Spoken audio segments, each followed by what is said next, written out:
The Panhandle Plains Red Cross chapter is calling for volunteers to deploy with them to help those impacted by Hurricane Helene. ABC 7's Dalton Williams has more.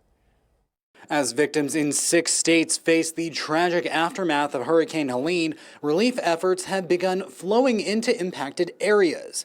Executive Director for the Panhandle Plains Red Cross chapter, Deshawn Avery, calling on the public to show the Panhandle spirit and help those in need. The Red Cross is looking for volunteers. They'll undergo 4 hours of training and then be placed on a list determining where they'll be sent.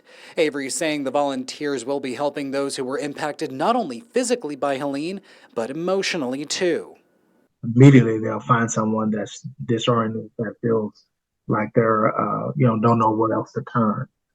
They may also run into people that haven't even talked to their loved one because communication is down. So they don't know if they're living or not.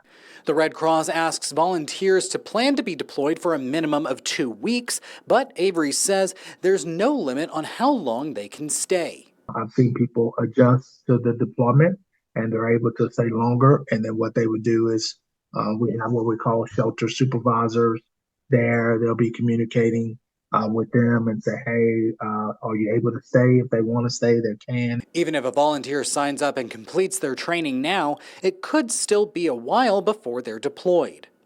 Every minute, every hour, we're assessing the situation. And so, and it's changing as we speak. So they'll be contacted based on need. And then, because some may deploy now, some may get deployed, a couple weeks or so from now. But to volunteer, you can head to redcross.com/volunteer. In Amarillo, I'm Dalton Williams, ABC 7 News.